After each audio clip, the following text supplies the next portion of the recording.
अधिवेशन संपत असताना ज्या पद्धतीनं सत्ताधारी पक्ष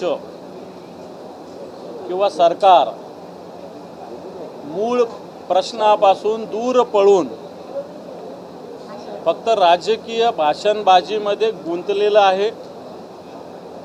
जे प्रश्न विरोधी पक्ष म्हणून आम्ही या राज्याचे कायदा सुव्यवस्थेचे, शेतकऱ्यांचे, शिक्षणाचे, मुंबईच्या विकासाचे, राज्याच्या विकासाचे वेगवेगळे प्रोजेक्ट, भ्रष्टाचार, या सगळ्या विषयाचे जे प्रश्न उपस्थित केले याचे कोणतेही उत्तर न देता जे 3-3 वर्षापासून जुनेच भाषण चालू आहे तेच भाषणं पुन्हा एकदा विधिमंडळात सत्ताधारी पक्षाच्या वतीनं झालेले आहेत। आणि विरोधी पक्ष म्हणून 15 दिवसामध्ये या 3 आठवड्यामध्ये आम्ही शक्तीपीठ असेल, त्याचप्रमाणे पीक विमा असेल, अवकाळी पाऊस, 11वीची प्रवेश प्रक्रिया,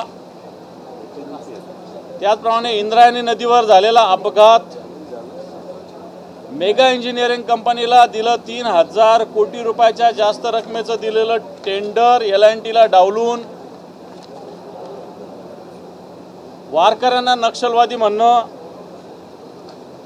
त्याचप्रमाणे अंमली पदार्थ,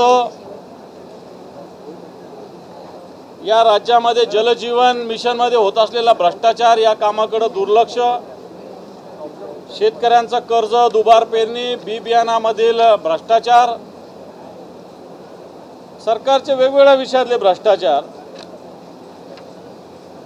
त्याचप्रमाणे कामगारांना, माथाडी गिरणी कामगारांना मुंबईतली घर, त्याचप्रमाणे हिंदी सक्तीचा जो सरकारचा निर्णय आहे तो विषय,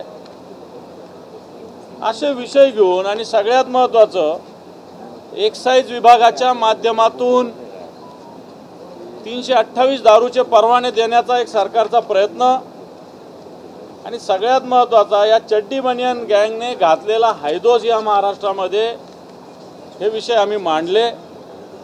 सरकारने ना भ्रष्टाचारावर उत्तर दिलं, 3-3 हजार कोटी रुपयाचं टेंडर अभाव गेलं। जालना नांदेड सारखे मोठे मार्ग आहे जिथं 30-30, 40-40% अभाव टेंडर्स दिले गेले। 86,000 कोटीचा शक्तीपीठ ज्याची गरज नाही, ज्याची जनता ज्याच्या विरोधात आहे, हे सगळे भ्रष्टाचाराचे मुद्दे आम्ही मांडले। आज सत्ताधारी पक्षाचे आमदार, ज्या आमदारांनी कॅन्टीनमध्ये येऊन हैदोस घातला, एका आमदाराने येऊन विधान भवनाच्या दारावर येऊन हैदोस घातला, आणि मग हे सगळे कायदा सुव्यवस्था जनतेचं तर लांब, पण सत्ताधारी पक्षाच्या आमदारांनीच कायदा सुव्यवस्थेचे प्रश्न या राज्यामध्ये निर्माण केलेले आहे। लेकीबाळीचा होणारा छळ, याच्यामध्ये सत्ताधारी पक्षाचे लोकच मोठ्या प्रमाणावर सहभागी आहे। परंतु या सगळ्या विषयावर अतिशय लाज नसल्यासारखे उत्तरं सरकारने दिलेले आहे। मंत्री कित्येक वेळेस सभागृहात राहिले नाही। विधान परिषदेमध्ये आता सभापती झालं की 1 तास 2 मिनिटं मंत्री नसल्यामुळं कामकाज बंद होतं। मंत्री करत काय होते? पूर्णपणे मंत्रिमंडळ झालेलं आहे, पूर्ण फुलफिल आहे, राज्यमंत्री आहे, कॅबिनेट मंत्री आहे, कोणती जागा शिल्लक नाही, रिकामी नाही, तरी 1-1 तास 2-2 मिनिटं गैरहजर राहणं आणि जनतेच्या पैशाचा अपव्यय करणं, म्हणजे हे मंत्री जनतेची सेवा करण्यासाठी आहे, विरोधी पक्षांनी जनतेचे प्रश्न उपस्थित केले त्याला उत्तर देण्यासाठी आहे, की स्वतःच्या कामामध्ये मग्न राहण्यासाठी आहे? हा प्रश्न महाराष्ट्राला पडलेला आहे। आणि म्हणून या सत्ताधारी पक्षाच्या, या सरकारने, या सत्ताधारी पक्षाने म्हणजे सरकारने, मुख्यमंत्री असतील, दोन्ही उपमुख्यमंत्री असेल, या सगळ्यांनी जनतेच्या प्रश्नाविषयी कोणताही जबाबदेही गोष्टी केलेल्या नाही। नुसतं मोदी यांच्या नावानं आरत्या ओवाळणं, देवेंद्रजी फडणवीस यांच्या नावानं आरत्या ओवाळणं, प्रत्यक्षात कोणत्याही प्रकारे जनतेला कोणताही दिलासा या राज्यातल्या मिळालेला नाही। आणि म्हणून हे अधिवेशन होत असताना विरोधी पक्षांनी विचारलेल्या प्रश्नाला कोणती उत्तरं मिळाली नाही। जनतेसाठी मग दुबार पेरणी, तिबार पेरणी होण्याचं संकट या राज्यावर आहे। मुंबईच्या विकासाचे प्रश्न आहे, नुसते रस्ते खोदून ठेवलेले सगळ्या ठिकाणी, रस्त्याचा प्रश्न आहे, वेगवेगळ्या इन्फ्रास्ट्रक्चरचा प्रश्न आहे।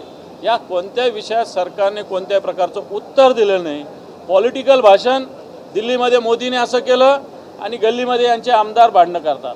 म्हणजे आता जयंत पाटील साहेब म्हणले तशा पद्धतीनं या गल्लीत गोंधळ आणि दिल्लीत मुजरा अमित शहा आणि नरेंद्र मोदी यांचे पाय चेपणं याच्यावरती ह्या सरकारने कोणत्या गोष्टी केलेल्या नाही. परंतु या जनतेला महाराष्ट्राच्या अतिशय उघड्यावर हे सरकार सोडतंय. सरकारच्या पक्षाच्या मंत्र्यांनी सातत्यानं विधिमंडळात उत्तरं देताना या विभागाला निधी नाही, त्या विभागाला निधी नाही एवढेच उत्तरं दिले. अनेक प्रकल्प अनेक प्रश्न निधी अभावी बंद पडलेले आहे आणि सरकारने जवळपास 10 लाख कोटीचं कर्ज या सरकारच्या डोक्यावर आहे. आणि असं असताना या राज्यात विकासाच्या वल्गना मारल्या जातात. उद्योगधंदे आता सभागृहात सांगले रोज एक उद्योग येतात. कोणता रोज एक उद्योग आला? रोज एक उद्योग जातोय आपल्या महाराष्ट्रातून, येत कोणताच नाही आहे. म्हणून घोषणा फक्त सभागृहात केलेल्या आहे. म्हणून मला असं वाटतं या सरकारने जनतेच्या कोणत्याही भावनाचा सन्मान राखलेला नाही. म्हणून हे जनतेप्रती कोणत्या प्रकारे निष्ठावान सरकार नाही, प्रामाणिक सरकार नाही. हे सरकार जनतेच्या विरोधात आहे, भ्रष्टाचारी सरकार आहे, कमिशनमध्ये गुंतलेलं सरकार आहे, गुत्तेदारीसाठी गुंतलेलं सरकार आहे. 1500 कोटीचं टेंडरचं परवाच प्रकरण आलेलं आहे. ना किती माणसांना नोकरी लावायची, ना त्यांचं केडर काय, ना त्यांचा पगार काय, काही न करता 1,500 कोटी रुपयाचं टेंडर सामाजिक न्याय विभागाने काढलं. असं अनेक विभागांनी काढले. सामाजिक न्याय विभागाचं पुढं आलं एवढंच. म्हणून सरकार अशा पद्धतीनं जनतेच्या पैशाची उधळपट्टी एकीकडे करतं, एकीकडे तर दारूच्या दुकानाचा आणण्याचा प्रयत्न करत आहे आणि एकीकडे जनतेच्या विकासासाठी 1 रुपयासुद्धा देत नाही. अशा पद्धतीचं या महाराष्ट्राचं सरकार आहे आणि त्याच्या विरोधात आम्ही सगळ्या महाविकास आघाडीनं सातत्याने या अधिवेशनात आवाज उठवलेला आहे. सर, तुमच्या पक्षातील नेत्यांनी मंत्र्याच्या विरोधात पुरावे देऊन देखील सरकारकडून काही कारवाई केली जाणार काही का आश्वासन देण्यात आलं आहे का तुम्हाला? आज सभागृहामध्ये माननीय अनिल परब साहेबांनी गृह विभागाचे सगळे पुरावे दिलेले आहे. पण सरकार फक्त बघतो, पाहतो, चौकशी करतो, अभ्यास करतो एवढंच उत्तर आहे. बाकी कोणतंही उत्तर सरकारकडून येत नाही. मला असं वाटतं आम्हाला या प्रश्नासाठी आता रस्त्यावर उतरावं लागेल. हे पण काय पुरावे देणार? योगेश कदम, अनिल परबांनी वाळूच्या संदर्भात पूर्ण महाराष्ट्रात धोरण आहे. कोणती वाळू जप्त झाली असेल तर त्याचा काही प्रमाण घरकुलासाठी दिलं पाहिजे. 5 ब्रास अशा पद्धतीनं नियम आहे, कायदा आहे. राज्याचा मंत्री जमा झालेली वाळू स्वतःच्या संस्थेच्या विकासासाठी वापरतो. फोटो आहे, ड्रोनमधला आहे, सॅटेलाईटमधले फोटो आहेत.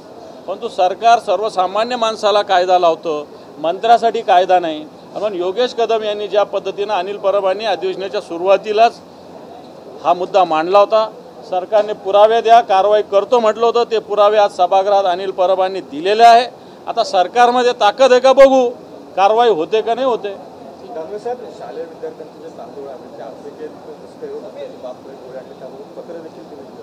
हे पहा, मुंबई आणि महाराष्ट्र याच्या शालेय विद्यार्थ्यांना जो शालेय पोषण आहार मिळतो, माझ्याकडे या संदर्भात तक्रार आली होती. शालेय पोषण आहार वाहतुकीचा खर्च मुंबईमध्ये 1400 रुपये आणि महाराष्ट्रात 15,000 रुपये.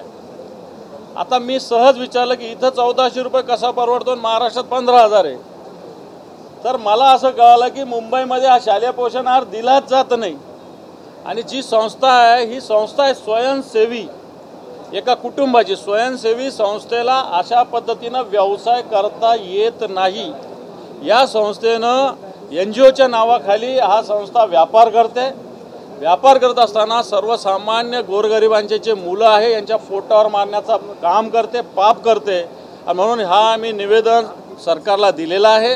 परंतु येणाऱ्या काळात याच्यावर जर सरकारने कारवाई नाही केली तर मला असं वाटतं रस्त्यावर उतरून या संस्थेच्या विरुद्ध आम्ही आंदोलन करू.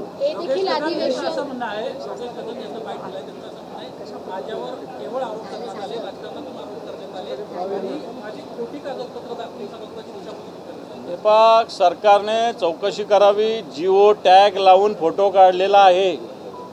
फोटो असा कुठलाही पडलेला काढले नाही. अनिल परबांनी जो फोटो दिलेला आहे जिओ टॅग लावून, अक्षांश रेखांश कुठलं काय तपासा जाऊन.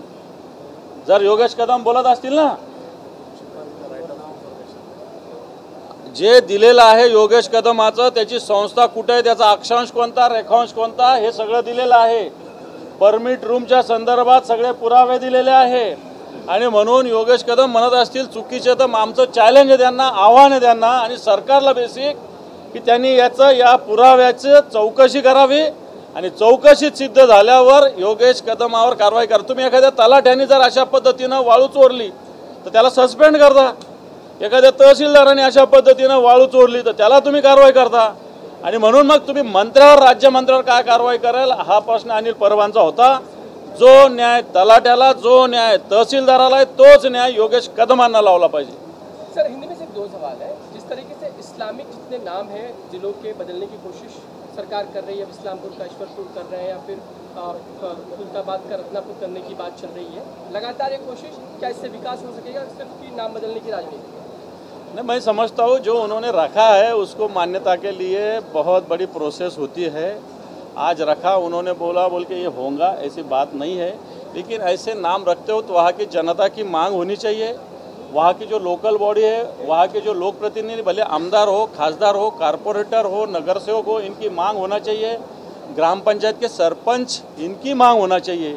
ये मांग ही नहीं तो तुम कोई गांव का नाम बदलना ये गलत है। दूसरा एक सवाल सिर्फ ये है कि शेड्यूल कास्ट के जो लोग हैं उनका आरक्षण सरकार रद्द करेगी। अगर वो किसी ईसाई धर्म में कन्वर्ट हो जाते हैं, अगर उनको नौकरियों का लाभ मिला होगा तो भी वो रद्द कर दिया जाएगा। ये देखो, सरकार सिर्फ जातीयवाद और धर्मवाद करने में जुड़ी है।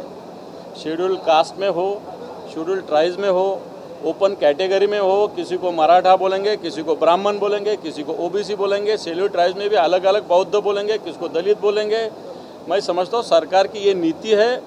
मूल जो मेन प्रश्न है उसके तरफ से दूसरी जगह लेके जाने के लिए सरकार ऐसे अलग अलग इशू निकालती। Thank you.